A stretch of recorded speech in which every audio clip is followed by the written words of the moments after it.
انسان کی زندگی میں وقت کی پابندی ہونا چاہیے، وقت کی پابندی ہونا چاہیے۔ جو انسان نمازی ہوتا ہے وقت کا پابند ہوتا ہے، جو نمازی نہیں ہوتا وقت کا پابند نہیں ہوتا، وہ ہر کام کو تاخیر سے کرتا ہے، وہ ہر کام کو ٹال مٹول کے کرتا ہے، وہ ہر کام کرنے میں سستی اختیار کرتا ہے۔ ایک نمازی کے اندر جتنی وقت کی پابندی آتی ہے، ایک بے نمازی کے حق میں وہ وقت کی پابندی ہو ہی نہیں سکتی۔ کیوں؟ اس لیے اللہ نے نماز کو وقت پر مقرر کیا ہے۔ ان الصلاۃ کانت علی المؤمنین کتابا موقوتا، ہم نے ہر نماز کو اس کے وقت پر فرض کیا ہے۔ اگر کوئی انسان یہ کہے میں فجر کی نماز 3 بجے اٹھ کر پڑھ لوں گا، تہجد کے ساتھ پڑھ لوں گا، اس کی نماز دو ہوئی۔ اگر کوئی انسان یہ کہے میں عشاء کی نماز ظہر میں پڑھوں گا، ظہر کی نماز عشاء کے وقت پڑھوں گا، بعد میں ڈال کر پڑھ لوں گا، نماز نہیں ہوئی۔ اسے فجر کی نماز پڑھنے کے لیے فجر کا وقت ہی انتخاب کرنا پڑے گا، ظہر کی نماز پڑھنے کے لیے ظہر کا وقت کا ہی انتخاب کرنا پڑے گا، عشاء کی نماز پڑھنے کے لیے عشاء کے وقت کا ہی انتظار کرنا پڑے گا۔ اللہ نے نماز کو وقت پر مقرر کیا ہے، وقت کے ساتھ قید کر دیا ہے۔ وقال الله تبارك وتعالى في القرآن المجيد والفرقان الحميد اتل ما أوحي إليك من الكتاب وأقم الصلاة إن الصلاة تنهى عن الفحشاء والمنكر ولذكر الله أكبر والله يعلم ما تصنعون۔ ہر قسم کی تعریف اس اللہ رب العالمین کے لیے ہے جس نے ساری کائنات کو اپنے قدرت سے پیدا کیا۔ بے شمار درود و سلام ہو تمام انبیاء کرام پر، خصوصاً میرے اور آپ کے آخری نبی جناب محمد الرسول اللہ صلی اللہ تعالی علیہ وسلم پر۔ اس مختصر حمد و صلات کے بعد قرآن مجید و فرقان حمید کی سورۃ العنکبوت کی ایک آیت ابھی آپ کے سامنے پیش کی گئی۔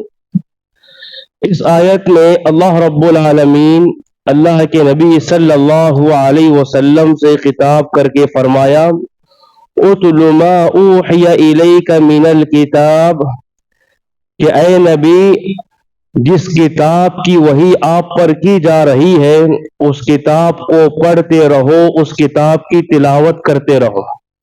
وَأَقِمِ الصَّلَاةَ، اور نماز قائم کرو۔ إِنَّ الصَّلَاةَ تَنْهَى عَنِ الْفَحْشَاءِ وَالْمُنْكَرِ، اس لیے کہ نماز بے حیائی اور بہت سارے برائی کے کاموں سے روکتی ہے۔ وَلَذِكْرُ اللَّهِ أَكْبَرُ، اور اللہ کا ذکر بہت بڑا ہے۔ وَاللَّهُ يَعْلَمُ مَا تَصْنَعُونَ، جو کچھ تم عمل کر رہے ہو اللہ رب العالمین اس کو خوب جاننے والا ہے۔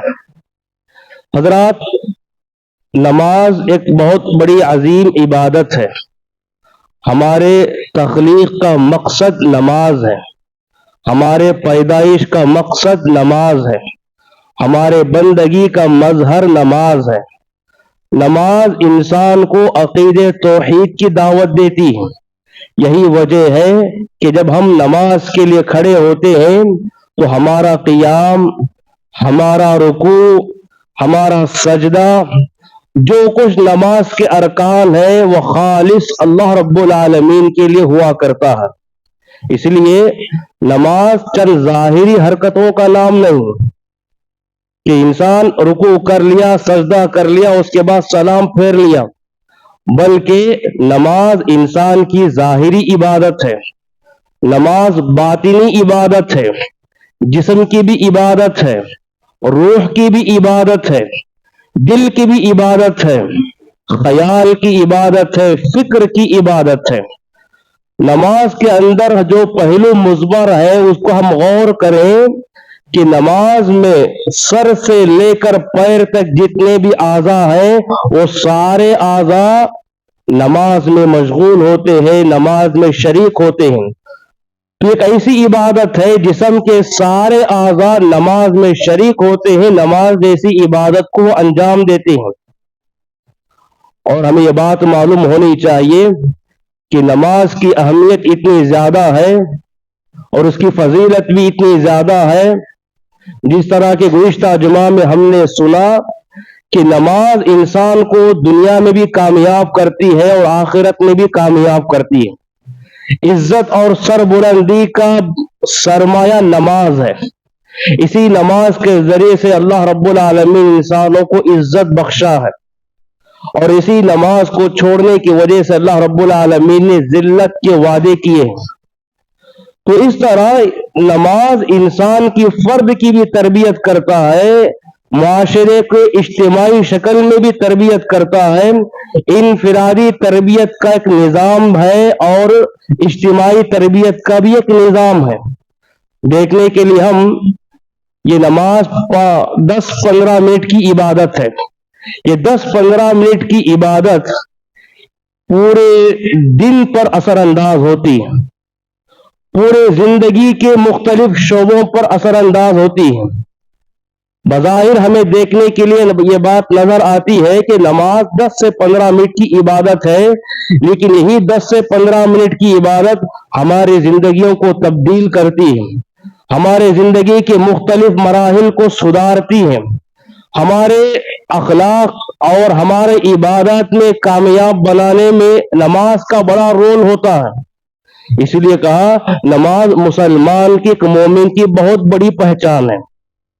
جیسا کہ ہم نے گزشتہ جمعہ سنا تھا کہ نماز کی اہمیت کیا ہے اور نماز چھوڑنے پر شریعت نے کیا کیا اس کے تعلق سے سخت وعید اپنائے، دنیا میں اس کے لیے کیا ہے اور آخرت میں اس کے لیے کیا کیا سزائیں ہیں اور کیا کیا عذابات ہے، بہت مختلف شکلوں میں ہم نے سنا ہے۔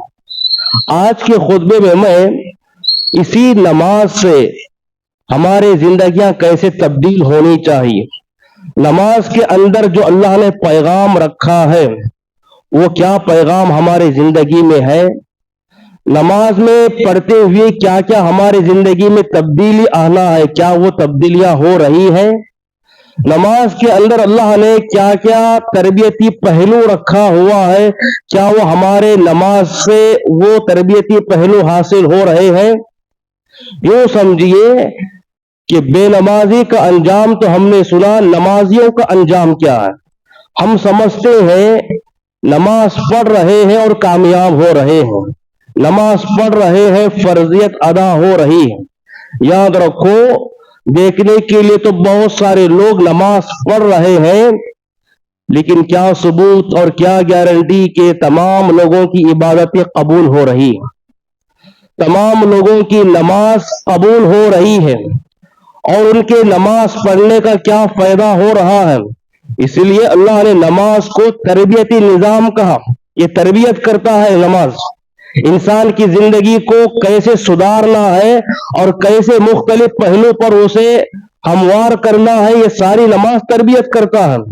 کیا واقعی معنوں میں ہماری نماز ہماری زندگی کی تربیت کر رہی ہے؟ اس کے اندر جو مقصد کے پہلو چھپے ہوئے ہیں، مضمر ہیں، کیا وہ ہماری زندگی میں عیاں ہو رہے ہیں؟ وہ اس اعتبار سے ہمیں اپنی زندگی میں جائزہ لینے کی ضرورت ہے۔ سب سے پہلے نماز سے میں جو سبق حاصل ہوتا ہے، جو درس حاصل ہوتا ہے، جو پیغام ہمیں ہونا چاہیے، سب سے پہلے اللہ رب العالمین نے اس نماز کے اندر توحید کے پیغام کے بعد سب سے افضل عمل کہا، تقرب الہی کا ذریعہ ہے نماز۔ نماز سے انسان جتنا اللہ کے قریب ہوتا ہے، کوئی اور عبادت سے اتنا قریب نہیں ہوتا، کوئی اور نیکی اللہ سے قریب نہیں کرتی انسان کو۔ سب سے زیادہ قربت اللہ رب العالمین کرنے والی وہ عبادت ہے نماز۔ اسی لیے اللہ کے نبی صلی اللہ علیہ وسلم نے فرمایا وَمَا تَقَرَّ إِلَيَّ بِعَبْدِي بِشَيْءٍ أَحَبَّ إِلَيَّ مِمَّا افْتَرَضْتُ عَلَيْهِ، میرے بندے نے مجھ سے قربت حاصل کرنے کے لیے سب سے محبوب عمل جو اختیار کیا وہ ہے فرائض، اور فرائض میں سحر فہرست نماز ہے، فرض نمازیں ہیں۔ میرا بندہ سب سے زیادہ فرض نمازوں کے ذریعے میرا تقرب حاصل کیا، میری نزدیکی حاصل کیا۔ اور اسی طرح اللہ کے نبی نے فرمایا نماز میں ہونے والے جو عبادات ہیں، جو ارکان ہیں، اس میں سے ایک اہم رکن اور ایک اہم فریضہ سجدہ ہے، اور سجدے کے تعلق سے اللہ کے نبی نے فرمایا اقرب ما یکون بہ العبد السجدہ وہو ساجد، کہ انسان اللہ رب العالمین کے سب سے زیادہ قریب ہوتا ہے سجدے کی حالت میں۔ فَأَكْثِرُوا فِي الدُّعَاءِ، سجدے میں کثرت سے اللہ سے دعا کرو، چاہے فرض نماز ہو، چاہے نفل نماز ہو، سنت نماز ہو، کوئی بھی نماز ہو، سجدے میں انسان جانے کے بعد ایک مرتبہ ہی صحیح سبحان ربی الاعلیٰ پڑھنے کے بعد انسان اپنی ضروریات کی دعائیں کر سکتا ہے، چاہے وہ عربی میں بھی کر سکتا ہے، اردو زبان میں بھی کر سکتا ہے، چاہے فرض نماز ہو کہ نفل نماز ہو۔ انسان کو اپنی دعاؤں کا سہارا سجدے کے ذریعے سے لینا ہے، اور سجدے میں جا کر انسان جو دعائیں کرتا ہے وہ دعائیں بہت جلد قبول ہوتی ہیں، اور اسی لیے اللہ کے نبی نے فرمایا سجدہ اللہ رب العالمین کو اتنا پسند ہے، شیطان کو سب سے زیادہ گراں گزرنے والی چیز نماز ہے، اور نماز بھی سجدہ ہے۔ اللہ کے نبی نے فرمایا اعتزل الشیطان یبکی، جب انسان سجدہ کرتا ہے تو شیطان دیکھ کر روتا ہے، شیطان کی آنکھوں میں آنسو آ جاتے ہیں، اور کہتا ہے امر ابن آدم بالسجود فسجد فلہ الجنہ وامرت بالسجود فابیت فلی النار، کہ ابن آدم کو سجدہ کرنے کا حکم ہوا، وہ سجدہ کر لیا، وہ سجدہ کر کے جنت کا حقدار بن رہا ہے، اور مجھے سجدہ کرنے کا حکم ہوا، میں نے انکار کر دیا، میرے حق میں جہنم کی وعید آ چکی ہے۔ یہ روتے روتے ہوئے شیطان کہتا ہے ہر سجدہ کرنے والے انسان کو دیکھ کر۔ تو اس لیے یہ نماز یہ پیغام دیتی ہے، نماز سے سب سے بڑا سبق اور درس یہ حاصل ہوتا ہے کہ انسان اللہ سے سب سے زیادہ قربت ہوتا ہے تو وہ نماز کے ذریعے ہوتا ہے۔ دوسرا فائدہ، دوسرا درس، یہ وہی نماز ہے انسان کے پورے گناہوں کو دھونے کے لیے نماز جیسی عبادت کافی، انسان کے گناہوں کا کفارہ ہے، انسان کی معصیتوں کا کفارہ ہے۔ انسان اپنے گناہوں کو مٹانا چاہتا ہے تو اسے نمازوں کی پابندی کر لے، اور نماز کو خشوع و خضوع کے ساتھ پڑھ لے۔ انسان ہے صبح و شام گناہ کرتا ہے، جان کر بھی گناہ کرتا ہے، انجانے میں بھی گناہ کرتا ہے، غفلت میں بھی گناہ کرتا ہے، سستی میں بھی گناہ کرتا ہے، ہر روز گناہ کرتا ہے، ہر وقت انسان گناہوں سے جاری ہوتا ہے۔ لیکن اللہ کے نبی نے فرمایا اس دنیا میں، اس سرزمین میں، شریعت میں سب سے زیادہ گناہوں کو دھونے والی اگر کوئی عبادت اور نیکی ہے تو وہ نماز ہے، وہ نماز ہے۔ اللہ نے کہا سورہ ہود میں اقم الصلاة طرف النہار وزلفا من اللیل ان الحسنات یذہبن السیئات، لوگوں رات کے کچھ حصے میں، دن کے کچھ حصے میں نماز پڑھا کرو، سجدے کیا کرو، نماز کی پابندی کر لیا کرو۔ نتیجے میں کیا ہوا؟ ان الحسنات یذہبن السیئات، جتنے تم نے گناہ کیے ہیں وہ سارے گناہ کے دھبے کو دھل کر رکھنے والی عبادت ہے نماز۔ تو اس لیے نماز ہمارے گناہوں کا کفارہ ہے۔ ایک صحابی آئے، مسجد میں آئے اور اللہ کے نبی سے کہا یا رسول اللہ صلی اللہ علیہ وسلم، مجھ سے ایک بڑا گناہ ہو چکا ہے، مجھ سے ایک بڑا گناہ ہو چکا ہے، مجھے اس گناہ سے پاک کیجئے، مجھے کیا سزا دینا ہے دیجئے۔ ابھی یہ بات چل رہی تھی، اللہ کے نبی نے فرمایا ظہر کی نماز کا وقت ہو چکا ہے، پہلے ظہر کی نماز پڑھ لو۔ جیسے ہی اللہ کے نبی نے ظہر کی نماز پڑھائی، سلام پھیر کر بیٹھنے کے بعد اسی مجلس میں، اسی صف میں سے وہ صحابی کھڑے ہو کر کہا اللہ کے نبی مجھ سے ایک بڑا گناہ ہوا ہے، اس گناہ سے مجھے پاک کیجئے، اس گناہ کو دھونے کا راستہ بتائیے، اس گناہ سے مجھے پاک کیجئے، مجھے سزا دیجئے۔ اللہ کے نبی صلی اللہ علیہ وسلم نے دیکھا سزا کا مقصد کیا ہوتا ہے، انسان کے اندر احساس دلانا، انسان کو شرمندگی کا احساس ہونا، انسان کو پچھتاوا ہونا، لیکن یہاں سزا سے پہلے وہ کیفیت دیکھ رہے تھے اللہ کے نبی صلی اللہ علیہ وسلم کہ وہ شرمندگی کا اظہار کر رہے ہیں، انہیں گناہ کا احساس ہوا ہے، انہوں نے کبھی بھی یہ نہیں سوچا کہ سارے مصلیوں کے درمیان میں کھڑے ہو کر اللہ کے نبی سے یہ کہوں تو لوگ میرے تعلق سے کیا سمجھیں۔ وہ چاہ رہے تھے کسی بھی طرح میرا گناہ ختم ہو جائے، وہ چاہ رہے تھے کسی بھی طرح میرا گناہ کا دھبا دھل جائے۔ اس کے بعد اللہ کے نبی صلی اللہ علیہ وسلم نے فرمایا کیا تم ہمارے ساتھ نماز نہیں پڑھی؟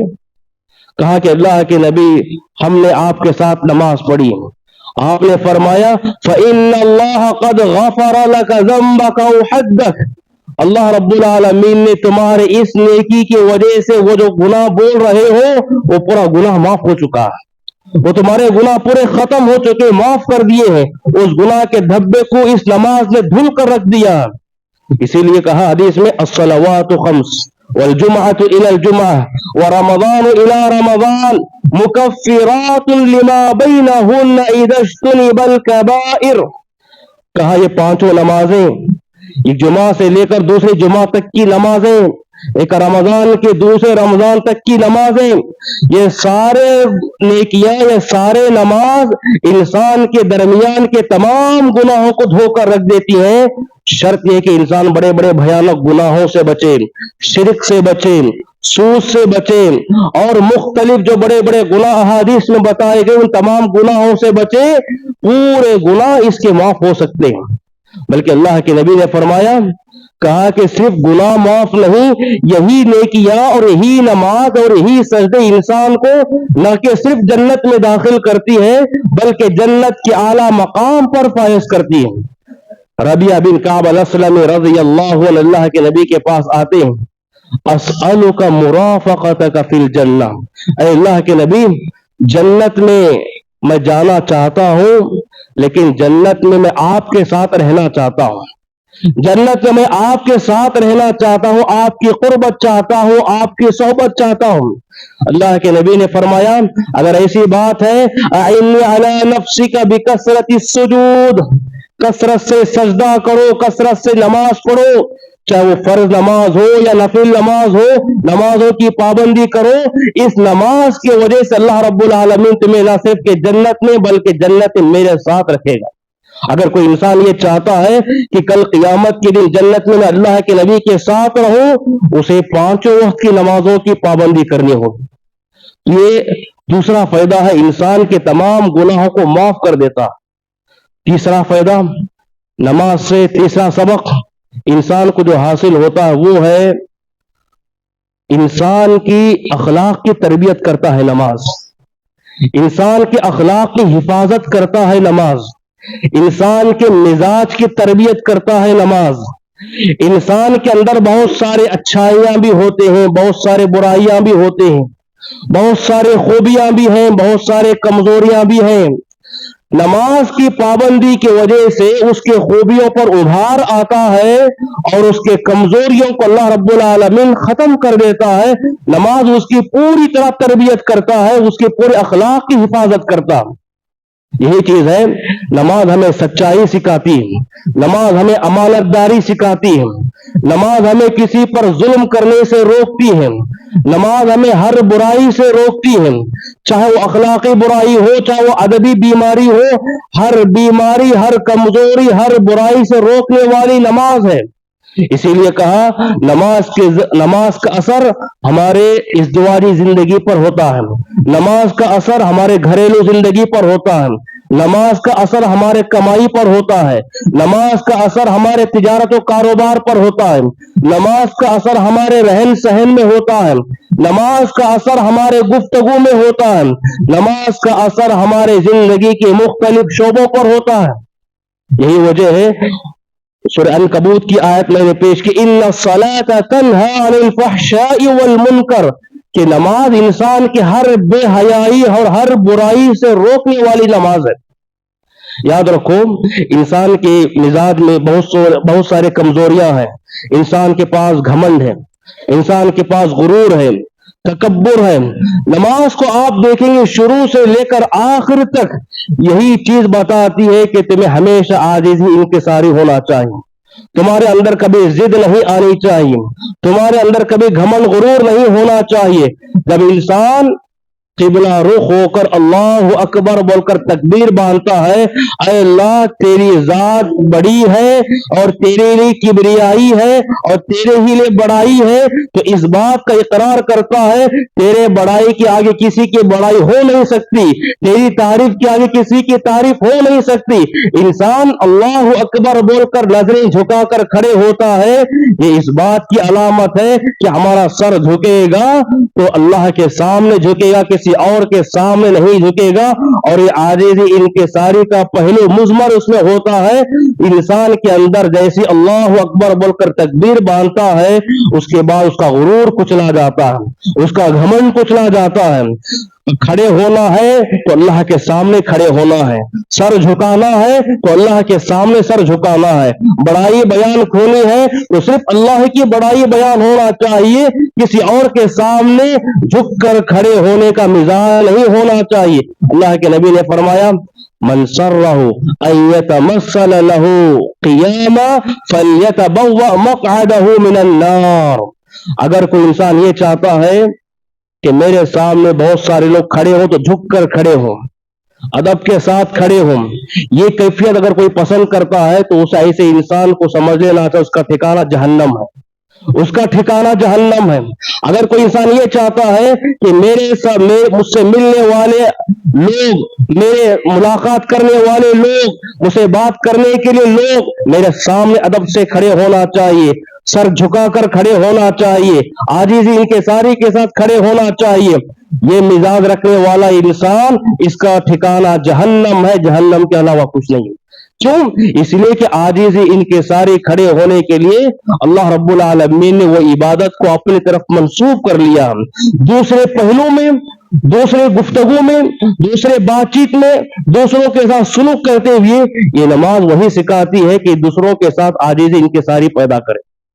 اور اس کے بعد اتنا ہی نہیں، سورہ مؤمنون میں، سورہ معارج میں اللہ رب العالمین نے بہت سارے صفات کا ذکر نماز کو رکھا، اس کی ابتدا بھی نماز ہے اور اس کی انتہا بھی نماز ہے۔ آپ دیکھیں گے ان الانسان خلق ہلوعا اذا مسہ الشر جزوعا واذا مسہ الخیر منوعا، کا انسان بہت جلد باز پیدا ہوا ہے، بے صبرہ پیدا ہوا ہے، انسان کے اندر یہ فطری کمزوری ہے، اس کی زندگی میں اگر کوئی مصیبت، کوئی پریشانی آ جائے تو بہت جلد بے صبرہ ہو جاتا ہے، بہت جلد بے چین ہوتا ہے، بہت جلد پریشان ہوتا ہے۔ وَإِذَا مَسَّهُ الْخَيْرُ مَنُوعًا، جب اللہ اپنے فضل سے اسے دولت نوازتا ہے، اسے مال دیتا ہے، اسے ترقی دیتا ہے، وہ یہ سمجھتا ہے کہ اس مال میں صرف میرا حق ہو، میرے گھر والوں کا حق ہو، کسی اور کا حق نہیں، وہ بخیل بنتا ہے، کنجوس بن جاتا ہے۔ یہ بخیلی اور یہ کنجوسی اور یہ بے صبراپن اگر اس سے کوئی دور ہے، اس سے کوئی بچا ہوا ہے، الا المصلین، نمازی کے اندر یہ صفات نہیں ہو سکتے، نمازی انسان کے اندر یہ برائیاں پیدا نہیں ہو سکتے، نمازی انسان کے اندر ہمت آتی ہے، نمازی انسان کے پاس بڑا حوصلہ ہوتا ہے، بڑا صبر سے کام لینا ہوتا ہے۔ اور کیسے نماز؟ الا المصلین الذین هم علی صلاتهم دائمون، پابندی کے ساتھ نماز پڑھنے والا انسان، وقت ملا تو پڑھ لیا، اور نماز کا وقت مل گیا تو پڑھ لیا، دل چاہا تو پڑھ لیا، ایسا نماز وہ بے نمازی کے حق میں ہے، ایسا نمازی انسان وہ بے نمازی کے دائرے میں ہے، بلکہ مسلسل پابندی کے ساتھ، ہمیشہ کے ساتھ پڑھنے والا انسان، ایسے نمازی کے اندر یہ سارے اخلاقی برائیاں ختم ہوتی ہیں۔ آپ سورہ مؤمنون میں دیکھیں، قد افلح المؤمنون الذین هم فی صلاتهم خاشعون والذین هم عن اللغو معرضون والذین هم للزکاة فاعلون والذین هم لفروجهم حافظون الا على ازواجهم او ما ملكت ايمانهم فانهم غير ملومين فمن ابتغى وراء ذلك فاولئك هم العادون والذین هم لاماناتهم وعهدهم راعون والذین هم على صلواتهم يحافظون۔ شروعات بھی نماز سے، اختتام بھی نماز سے، بیچ میں درمیان میں اخلاقی کمزوریوں کا ذکر کیا گیا۔ نمازی انسان کے پاس امانت داری آتی ہے، نمازی انسان کے پاس گفتگو کرنے کا سلیقہ ہوتا ہے، نمازی انسان کے پاس نظم و ضبط پیدا ہوتا ہے، نمازی انسان کے پاس وعدوں کو نبھانے کی طاقت پیدا ہوتی ہے، نمازی انسان کے پاس اچھی صحبت اختیار کرنے کی توفیق ہوتی ہے۔ یعنی ہر اخلاقی برائی انسان کے پاس جو ہوتی ہے اسے دور کرنے کی واحد اور جو نیکی ہے وہ ہے نماز۔ اس لیے کہا نماز کی پابندی سے انسان کے اندر کے بہت سارے جو اخلاقی امراض ہیں، اخلاقی بیماریاں ہیں، وہ سب ختم ہو جاتی ہیں۔ چوتھا پیغام نماز انسان جب پڑھتا ہے، نماز سے ایک بڑا پیغام یہ ہے، نماز سے بڑا درس یہ ہے، یہ نماز ہمیں میدان محشر کی یاد دلاتی ہے، میدان محشر کی یاد دلاتی ہے۔ نماز کے لیے جس طرح ہم صف بنا کر کھڑے ہوتے ہیں، ایک صف، دوسری صف، تیسری صف، اسی طرح سب بستہ لوگ کل قیامت کے دن میدان محشر میں کھڑنے والے ہیں۔ سارے لوگ اسی طرح صف، جس طرح ہم نماز میں صف بنا کر کھڑے ہوتے ہیں، اسی طرح کل قیامت کی اسی طرح صفیں لگی بھی ہوگی۔ اللہ رب العالمین اپنی پنڈلی ظاہر کرے گا، یوم یکشف عن ساق، اللہ رب العالمین اس وقت انسانوں کے درمیان اپنی پنڈلی ظاہر کرے گا۔ اس وقت میدان محشر میں سارے لوگ سب بستہ ہو کر کھڑے ہوں گے، انسان تو انسان، انسانوں کے ساتھ جنات اور جنات کے ساتھ فرشتے، ایسے تمام مخلوق کے لیے اللہ رب العالمین کا حکم ہوگا، سارے لوگ سب بستہ ہو کر کھڑے ہو جاؤ۔ یوم یقوم الروح والملائکۃ صفا لا یتکلمون، سارے لوگ سب بستہ ہو کر کھڑے ہو جاؤ۔ یہ نماز ہمیں میدان محشر کی یاد دلاتی ہے، اسی طرح سب بستہ ہو کر ہمیں میدان محشر میں کھڑنا۔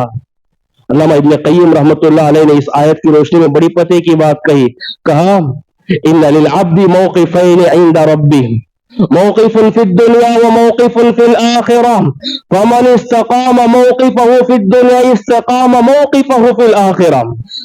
انسان کو پوری زندگی میں، دنیا اور آخرت میں ملا کر اللہ کے دربار میں دو جگہ سب بستہ کھڑے ہونا ہوتا ہے، ایک ہے دنیا میں نماز کی حالت میں، اور ایک ہے آخرت میں میدان محشر میں۔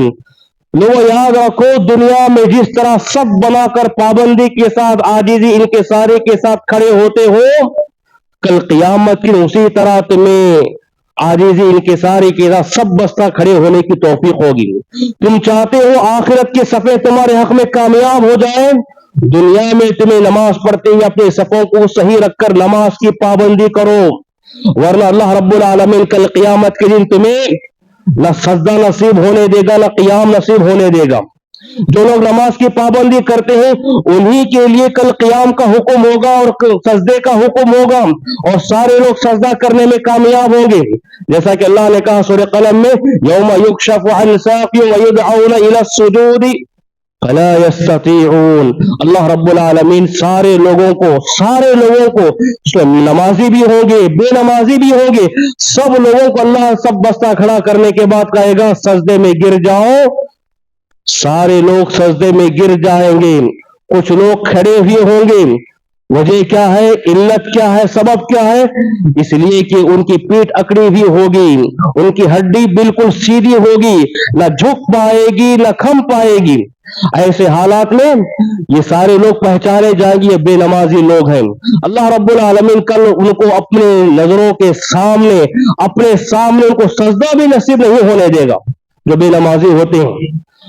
یہ تمام چیزیں ہیں، تو اس میں ایک سبق یہ حاصل ہوتا ہے، کل قیامت کے دن میدان محشر میں اسی طرح ہم کھڑے ہونے والے ہیں۔ جو انسان چاہتا ہے کل قیامت کے دن اللہ کے دربار میں میری صف سیدھی ہو اور میں اللہ کے سامنے سجدے میں جھک جاؤں، گر جاؤں، تو اسے چاہیے کہ دنیا میں کھڑے ہوئے سب بستہ کھڑے ہوئے سجدہ ریز ہونے کے لیے پوری کوشش ہونی چاہیے۔ اور اس کے بعد ایک اور پیغام نماز یہ پیغام دیتی ہے، نماز یہ درس دیتی ہے، انسان کی زندگی میں وقت کی پابندی ہونا چاہیے، وقت کی پابندی ہونا چاہیے۔ جو انسان نمازی ہوتا ہے وہ وقت کا پابند ہوتا ہے، جو نمازی نہیں ہوتا وہ وقت کا پابند نہیں ہوتا، وہ ہر کام کو تاخیر سے کرتا ہے، وہ ہر کام کو ٹال مٹول کے کرتا ہے، وہ ہر کام کرنے میں سستی اختیار کرتا ہے۔ ایک نمازی کے اندر جتنی وقت کی پابندی آتی ہے، ایک بے نمازی کے حق میں وہ وقت کی پابندی ہو ہی نہیں سکتی۔ کیوں؟ اس لیے اللہ نے نماز کو وقت پر مقرر کیا ہے، ان الصلاۃ کانت علی المؤمنین کتابا موقوتا، ہم نے ہر نماز کو اس کے وقت پر فرض کیا ہے۔ اگر کوئی انسان یہ کہے میں فجر کی نماز 3 بجے اٹھ کر پڑھ لوں گا، تہجد کے ساتھ پڑھ لوں گا، اس کی نماز نہیں ہوئی۔ اگر کوئی انسان یہ کہے میں عشاء کی نماز ظہر میں پڑھوں گا، ظہر کی نماز عشاء کے وقت پڑھوں گا، بعد میں ٹال کر پڑھ لوں گا، نماز نہیں ہوئی۔ اسے فجر کی نماز پڑھنے کے لیے فجر کا وقت ہی انتخاب کرنا پڑے گا، ظہر کی نماز پڑھنے کے لیے ظہر کا وقت کا ہی انتخاب کرنا پڑے گا، عشاء کی نماز پڑھنے کے لیے عشاء کے وقت کا ہی انتظار کرنا پڑے گا۔ اللہ نے نماز کو وقت پر مقرر کیا ہے، وقت کے ساتھ قید کر دیا ہے۔ شریعت میں وقت کی بہت بڑی اہمیت ہے، وقت کی بہت بڑی قدر ہے، جو اسی لیے اللہ نے دیکھو آخری کی 3 پاروں میں اللہ نے بڑے مختلف اوقات کی قسمیں کھائی، والضحی اشراق کی قسم کھائی، اس کے بعد والفجر فجر کی قسم کھائی، رات کی قسم کھائی، سورج ڈوبنے کے وقت کی قسم کھائی، مختلف پہلوؤں کو لے کر اللہ نے اوقات کو لے کر قسم کھائی۔ مطلب یہ ہے اس وقت کی بڑی اہمیت ہے۔ جو انسان وقت کا پابند ہوتا ہے نماز کا پابند ہوتا ہے، جو نماز کا پابند ہوتا ہے وقت کا پابند ہوتا ہے۔ اللہ کے نبی نے فرمایا، ایک صحابی نے پوچھا ای الاعمال افضل، سب سے افضل عمل کون سا ہے؟ الصلاۃ لوقتها، نماز کو اس کے وقت میں پڑھنا۔ ہمارا معمول ہے نماز کو تاخیر سے آنا، یا نماز کو جمع بین الصلاۃ کر کے پڑھ لینا، عشاء میں آئے تو مغرب پڑھ کے عشاء پڑھ لینا، عصر میں آئے تو ظہر کے ساتھ عصر پڑھ لینا، یہ ہمارا معمول ہے جان بوجھ کر۔ اللہ کے نبی نے فرمایا جس کا معمول ہے نماز میں تاخیر سے آنا، جس کا معمول ہے دونوں نمازوں کو ملا کر پڑھ لینا، وقت ختم ہونے کے بعد پڑھ لینا، جماعت ختم ہونے کے بعد پڑھ لینا، آپ نے 3 مرتبہ فرمایا تلک صلاۃ المنافق، تلک صلاۃ المنافق، تلک صلاۃ المنافق۔ لوگوں یہ منافق کی نماز ہے، منافق کی نماز ہے، منافق کی نماز ہے۔ الذی یجلس یقرب الشمس، وہ دیکھتا ہے، ٹائم پاس کرتا ہے، یہاں تک کہ وقت نکل جاتا ہے، یہاں تک کہ جماعت کا وقت نکل جاتا ہے، بعد میں آ کر 4 رکعتیں 2 رکعتیں 3 رکعتیں بڑی تیزی کے ساتھ پڑھتا ہے۔ یہ ایسے لوگوں کی نمازیں منافقوں کی نمازیں ہیں۔ اللہ نے منافقوں سے تشبیہ دی، نماز تو پڑھ رہا ہے وقت پر پڑھتا نہیں ہے، ہمیشہ اس کا معمول ہے تاخیر سے آنا۔ اور ہماری مسجدوں میں یہ دوسری جماعت کا رواج بڑا تیزی کے ساتھ چل رہا ہے۔ مسجد کے ہم قریب ہیں، پھر بھی اذان کی آواز سنے بھی آتی ہے اور ہمیں وقت بھی معلوم ہے، پھر بھی ہم تاخیر سے آ کر جو آیا 4 لوگ آئے، ایک آدمی کو آگے بڑھا کر 3 لوگ مل کر نماز پڑھ لیے، ایک آدمی اپنے قبیلے کے ساتھ آیا، اپنے رشتہ داروں کے ساتھ آیا، اپنے فیملی کے ساتھ آیا، اپنے دوست و احباب کے ساتھ آیا، ایک ہی وقت میں بسا اوقات 4 جماعتیں ہوتی ہیں، 3 جماعتیں ہوتی ہیں۔ یاد رکھو جماعت پڑھ کر نماز یہ دوسری تیسری جماعت بنا کر تم اگر یہ سمجھتے ہو کہ جماعت کا ثواب ملتا ہے، ذرا بھی ثواب ملنے والا نہیں۔ یہ جو پہلی جماعت ہے اسی جماعت کی بڑی اہمیت ہے۔ اس جماعت کو چھوڑ کر اگر اس کا ثواب دوسری جماعت میں حاصل کرنے کی کوشش کرتا ہے اسے ذرا بھی ثواب نہیں ملتا۔ کیوں؟ اس لیے کہ اسی نماز کی فضیلت ہونے کی بنیاد پر تیسری دوسری چوتھی تمام دوسری جماعتوں کو منع کیا گیا۔ صحابہ نے کب اس کو معمول بنایا، اللہ کے نبی نے کب اس کو بار بار پڑھنے کی تعلیم دی؟ اتفاقاً کبھی کوئی سفر میں تھا، کوئی آگے تاخیر سے 4-5 لوگ مل کر پڑھ لیے، عذر ہے۔ لیکن بازوں میں رہتے ہوئے، مسجد کے آس پاس رہتے ہوئے، مسجد کی گلی میں رہتے ہوئے وہ لوگ اگر بار بار یہ نماز کو معمول بنا رہے ہیں، یاد رکھو تلک صلاۃ المنافق، کہیں منافقوں کی زد میں نہ آ جائے، منافقوں کی زد میں نہ آ جائے۔ اس لیے یہ تیسری دوسری چوتھی جماعتوں کا رواج ختم کرنے کی ضرورت ہے۔ اس سے بہت سارے برائیاں اور بہت سارے غلط فہمیاں جنم لیتی ہیں۔ اور اس کے بعد نماز وقت کی جو پابندی کراتا ہے اس کے ساتھ ساتھ نماز ایک اور درس دیتا ہے انسان کے لیے، وہ کیا ہے؟ امیر کی اطاعت۔ امیر کی اطاعت، اسلام میں امیر کی بڑی اہمیت ہے۔ ہمارا جو بڑا ہوتا ہے، ہمارا مسلم سماج کا امیر ہوتا ہے، ہمارا مسلم سماج کا ذمہ دار ہوتا ہے، اس کا بہت بڑا مقام ہوتا ہے۔ اس کی ذمہ داری کی بنیاد پر، اس کے بہت سارے کاموں کاج کی بنیاد پر اللہ نے اس کو ایک مقام دیا ہے، اس کی اطاعت ہونا ضروری ہے۔ اللہ نے امیر کی اطاعت کے لیے بات کافی ہے، اللہ اور رسول کی اطاعت کے بعد امیر کی اطاعت ہونا۔ یا ایھا الذین آمنوا اطیعوا اللہ واطیعوا الرسول واولی الامر منکم، اللہ کی اطاعت کرو، رسول کی اطاعت کرو اور امیر کی اطاعت کرو۔ امیر کا بہت بڑا مقام ہے۔ بدقسمتی کہے تو یوں کہیے کر کھل کر بولے تو ہماری جماعتوں کی بہت بڑی کمزوری ہے، امیر کا مفہوم ہمیں نہیں معلوم۔ امیر کیا چیز ہمیں نہیں معلوم. اللہ کے نبی نے امیر کی اتنی اہمیت بتائی, کہا اذا خرج ثلاثۃ فی سفر فلیؤمر احدهم, اگر تم سفر میں بھی 3-4 لوگ مل کر نکلو تو سب سے پہلے ایک امیر کو طے کر نکلو. وہ سفر میں کہاں رکنا ہے, کہاں کھڑے ہو, کہاں بیٹھ کر کھانا ہے, کہاں ہالٹ کرنا ہے, وہ ساری پوری تربیت آپ کو کرے گا. امیر کی بہت بڑی اہمیت ہے. نماز وہی امیر کی اطاعت سکھاتا ہے, امیر کی اہمیت بتاتا ہے. کیسے امیر کی اہمیت بتاتا ہے؟ امام جب مصلی پر کھڑے ہو کر نماز پڑھاتا ہے, اس کی ہر حرکت پر پیچھے مصلی سارے لوگ اس کی اقتدا کرتے ہیں. وہ اللہ اکبر بولے تو ہم اللہ اکبر رکعت باندھیں گے. وہ اگر وہ سجدے میں چلا جائے تو ہم بھی سجدے میں چلے جائیں گے. وہ رکوع میں چلا جائے تو ہم بھی رکوع میں جائیں گے. وہ سلام پھیرے اسی کے بعد ہم سلام پھیریں گے. ہر چیز, ہر حرکت, ہر رکن کیا ہے, ہم امام کے پابند ہوتے ہیں, امام کے تابع ہوتے ہیں. اس کے بعد ہی ہم جانے کی کوشش کرتے ہیں. کسی مصلی کو اس بات کا حق نہیں, کسی مقتدی کو اس بات کا حق نہیں کہ امام چاہے کوئی بھی کیوں نہ ہو اس سے آگے بڑھنے کی کوشش کرے, اس سے آگے بڑھنے کی کوشش کرے. اگر اللہ کے نبی نے فرمایا اگر کوئی انسان امام سے سبقت کرنے کی کوشش کرتا ہے, امام سے آگے بڑھنے کی کوشش کرتا ہے, کل قیامت کے دن اللہ اس کے سر کو گدھے کا سر بنائے گا, اس کے سر کو گدھے کا سر بنائے گا. ہمیشہ امام کے تابع ہونا ہے, اسی طرح ہمیشہ امیر کے تابع ہونا چاہیے. اور اس کے ضد میں ایک مسئلہ اہم کی وضاحت کروں کہ ہر نماز میں جس طرح ہم امیر کی اتباع, ہمیں کیا ہے, امام کے تابع ہوتے ہیں, امام کے بعد ہی سارے ارکان کو ہم انجام دیتے ہیں, اسی طرح جمعہ کا جب خطبہ ہو رہا ہو, جمعہ کا خطبہ پوری طرح ختم ہونے کے بعد جب خطیب پوری طرح نیچے آ جائے اس کے بعد نماز کے لیے سارے مصلیوں کو کھڑے ہونا چاہیے. ابھی خطیب ابھی دعائی کلمات بول رہا ہے, کچھ لوگ اٹھ کر کھڑے ہو رہے ہیں. ابھی خطیب اتر رہا ہے, کچھ لوگ اٹھ کر کھڑے ہو رہے ہیں. ایسا ہرگز نہیں ہونا چاہیے. یہ بھی امام سے سبقت کرنے کے جرم میں وہ اللہ رب العالمین کو بھی گدھے کا سر بنا سکتا. کیوں؟ ہمیشہ امام کے تابع ہو اور امام کے پیچھے پیچھے چلا کرے. یہ امیر کی اطاعت ہوا. اور اسی طرح امیر کو بھی یہ سوچ اور امیر کو بھی یہ پیغام دیتی ہے کہ انسان کو امیر ہونے کے ناطے اپنے ماتحت کے ساتھ نرمی کا برتاؤ کرے, ہمیشہ اپنے ماتحت کا خیال رکھے, ان کی مجبوریوں کو سمجھے, ان کی کمزوریوں کو سمجھے اور ان کے لحاظ سے اپنی امیر اور امراء کی انجام دینے کی کوشش کریں. وہ امیر ہے بول کر, وہ بڑا ہے بول کر وہ منمانی نہیں کر سکتا. اس لیے امام کو کیا حکم دیا گیا, تم امام ہو صحیح, لیکن تم امام ہونے کا مطلب یہ نہیں تم اپنی مرضی کے مطابق نمازیں پڑھاتے جاؤ, لمبی لمبی رکعتیں پڑھاتے جاؤ.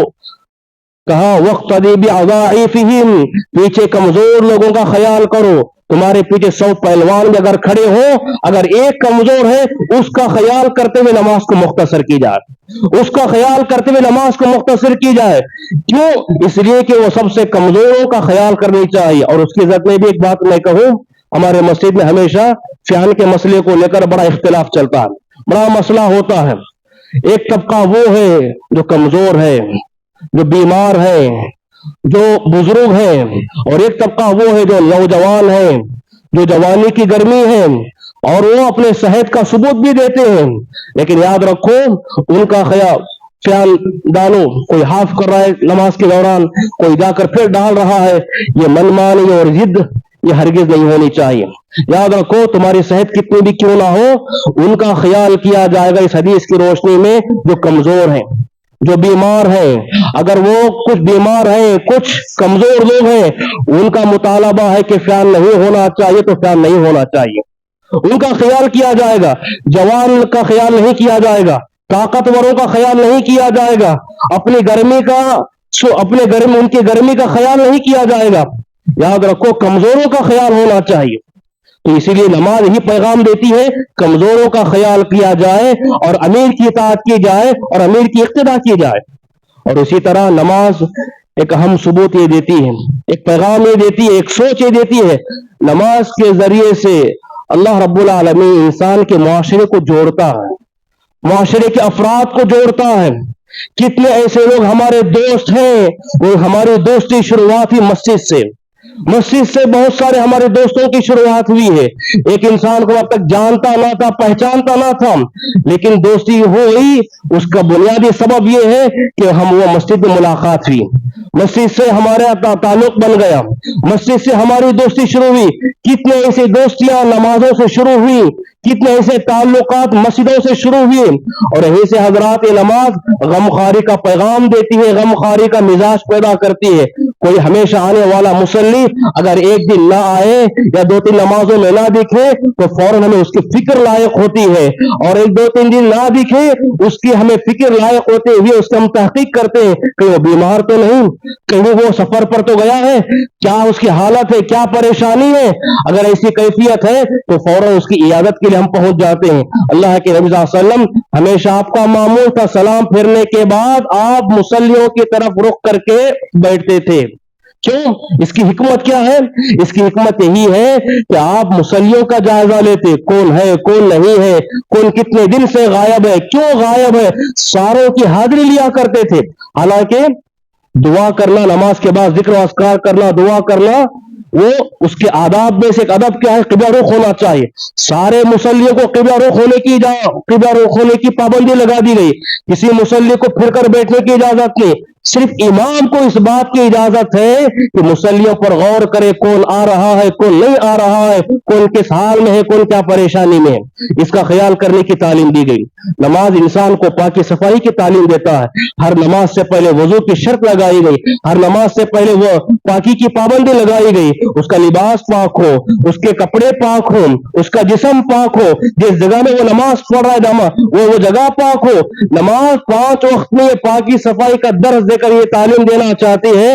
مسلمان ہونے کے ناطے ہمارے گھر پاک ہونا چاہیے, مسلمان ہونے کے ناطے ہماری گلیاں پاک ہونا چاہیے, ہمارا محلہ پاک ہونا چاہیے. بدقسمتی سے کہے کہ سب سے زیادہ گندگی مسلمانوں کے گھروں میں, سب سے زیادہ گندی گلیاں مسلمانوں کی گلیاں, سب سے زیادہ گندے محلے مسلمانوں کے محلے. اسلام نے جتنا پاکی صفائی کو اہمیت دیا ہے, شریعت کے علاوہ کوئی اور مذہب اتنا پاکی صفائی کی اہمیت نہیں دی. لیکن بدقسمتی سے یہ ہے کہ سب سے زیادہ پاکی صفائی میں جو کمزور ثابت ہوئے ہیں وہ مسلمانوں کا طبقہ ہے. آج مسلمانوں کی وہی حالت ہے, مسلمان کے گھر گندے ہیں, مسلمان کے سڑک گندے ہیں, مسلمان کے آنگن گندے ہیں, صحن گندے ہیں. یہ سب وہ علامت ہے جو انسان ایک نماز پڑھ رہا ہے, اگر یہ تبدیلیاں اس کے سامنے نہیں ہو رہی ہیں تو سمجھو کہ اس کے اندر وہ نماز کا فائدہ نہیں, وہ نماز کا کوئی اثر نہیں, اور نماز کا کوئی فائدہ نہیں ہو رہا. اور آخری بات, نمازی انسان کے پاس ہمیشہ مثبت سوچ اور ہمیشہ نفاق سے دور رہتا ہے. نماز انسان کو نفاق سے پاک کرتی ہے, منافقوں کی عادت سے پاک کرتی ہے. مشہور حدیث میں اللہ کے نبی نے فرمایا, جو انسان 40 دن تک تکبیر تحریمہ کے ساتھ نماز پڑھ لے, کتبت لہ براءۃ من النفاق و براءۃ من النار. جو شخص 40 دن تک ایک دن بھی ناغہ نہ کرے گا, 5 وقت کی نماز تکبیر تحریمہ کے ساتھ, چاہے آپ کسی بھی مسجد میں پڑھ لیں, کسی بھی مسجد میں پڑھ لیں, لیکن تکبیر تحریمہ کے ساتھ ہونا, اور 40 دن تک ایک نماز بھی تکبیر تحریمہ نہیں چھوڑنا. اگر ایسا ہے تو اللہ نے اسے حق میں گارنٹی دی, وہ منافق ہو نہیں سکتا. منافق نفاق سے پوری طرح پاک ہوا ہے. میں اسے برات کا اعلان کرتا ہوں کہ وہ نفاق سے پاک ہے اور جہنم کی آگ سے پاک ہے.